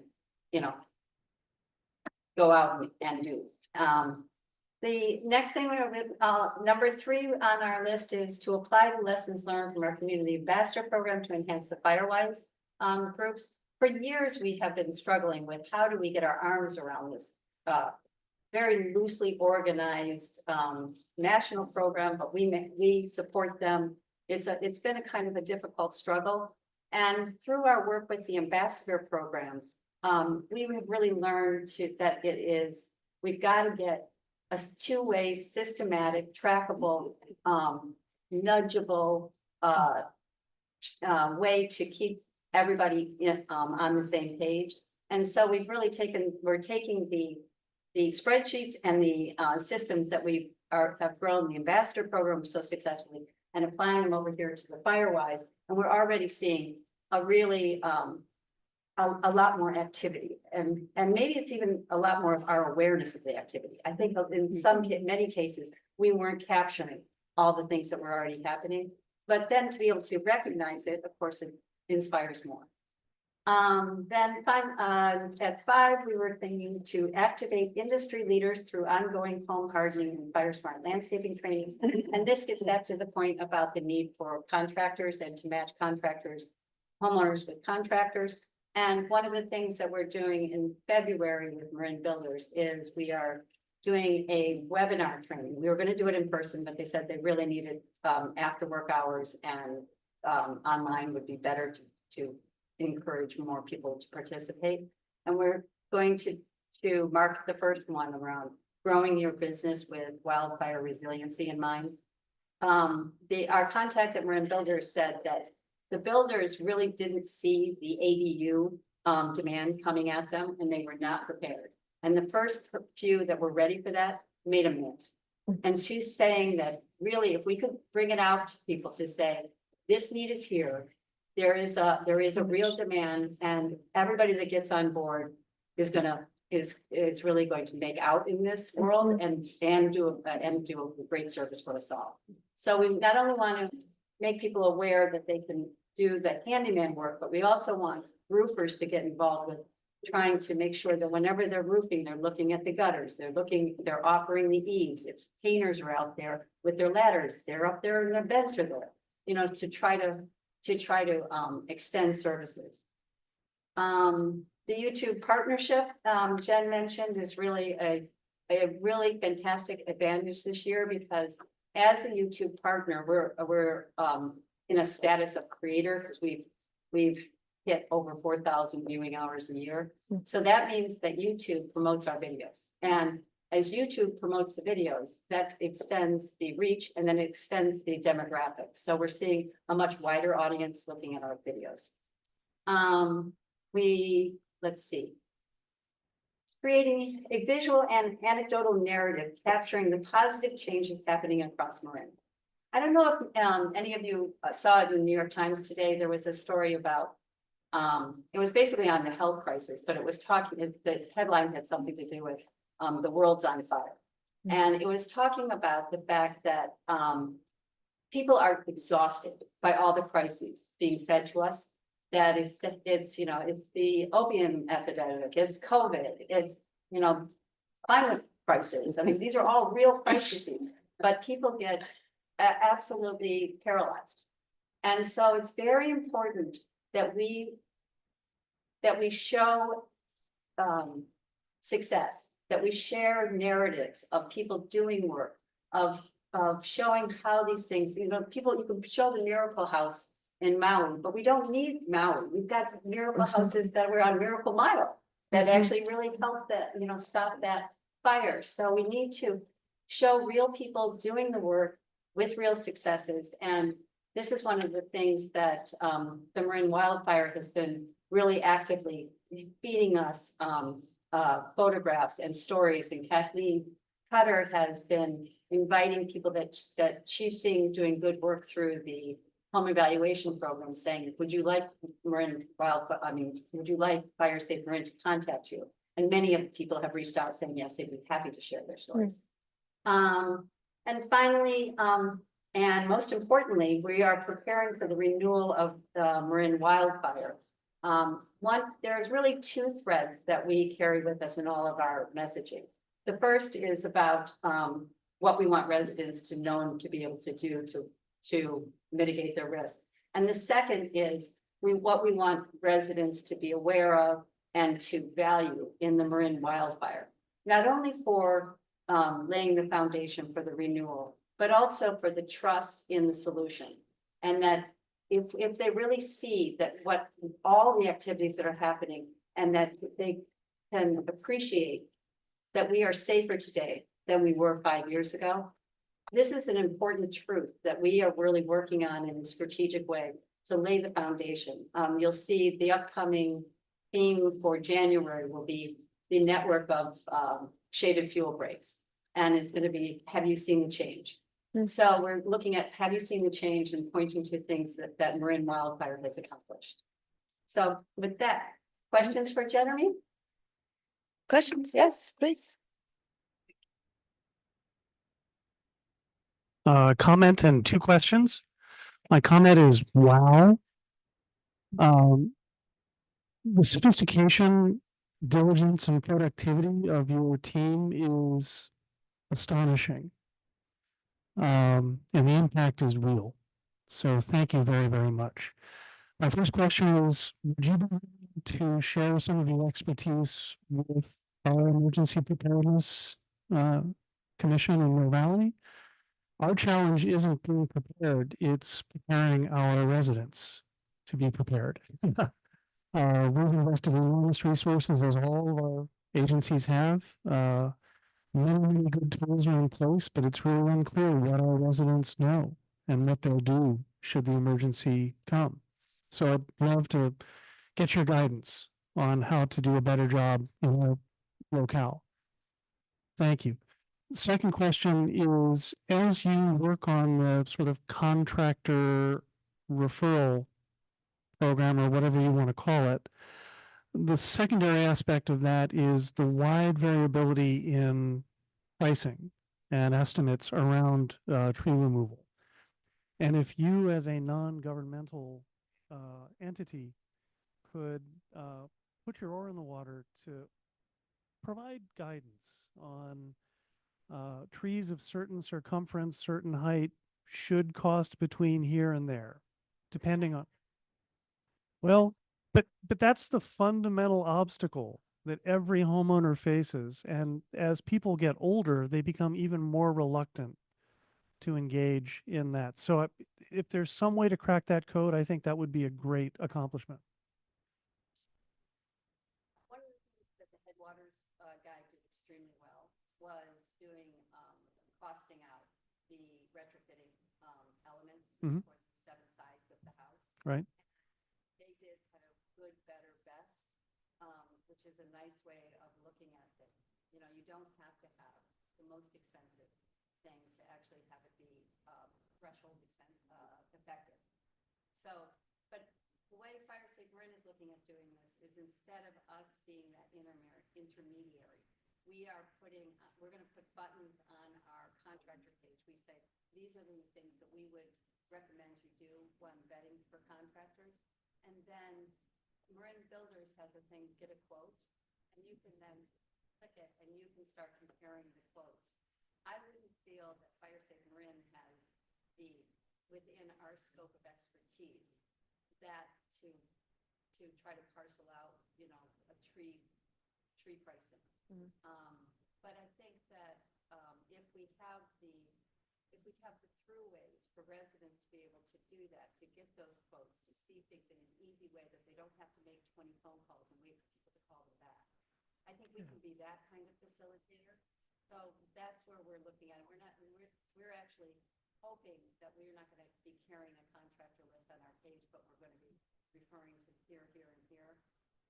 One of the things is about licensing, and not that we would be responsible for it. You can always say you need to check and vet your contractors, but it does move into are we endorsing certain candidates, and how would we actually vet that? It's kind of beyond the scope of Fire Safe Marin's, you know, capabilities.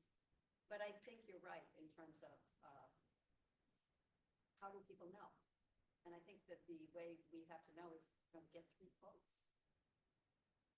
Thank you. Other questions or comments? I did want to say the last page on that has our staff. Yeah. And I did want to actually take this moment at Thanksgiving and give a big shout out to Fire Safe Marin staff. And starting with Rich Shortle, I wish you were here. So anyway, for the recording, thank you, Rich. Thank you, Rich. And we are just so grateful for all of his leadership, and, you know, he was a president of the board before he took over as a transitionary leader, and his bold foresight and just do it that is largely responsible for how the level of productivity we have today. And then, you know, Jen and me, and then there's Kaya Halpern, who does an amazing job with our social media. And there's Christine Abella, and she's the one that has really put all of the structure to the ambassador program. And she is the really dedicated and wonderful at her job.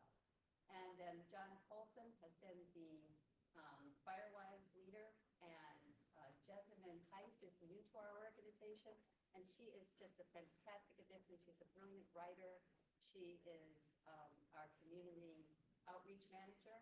And then we included the contractors in the bottom row because they really work as part of our team. Brendan handles the finances. Charles Heath has been our media consultant, and Shakara Montemura is a brilliant videographer who I work closely with, and George White is our graphic designer. And I really want to thank all of these people for just their hard work and dedication. Great, thank you. Any more questions?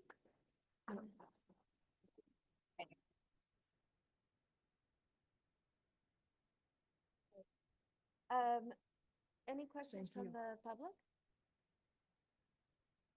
There are no hands at this time. No. All right.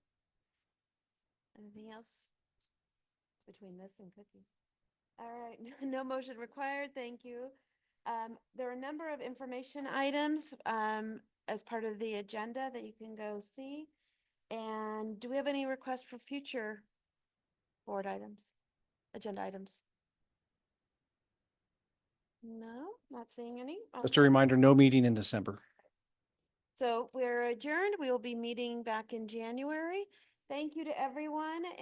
It's been a great start of the year. And we'll be back in January for 2025. Thank you. And we are adjourned.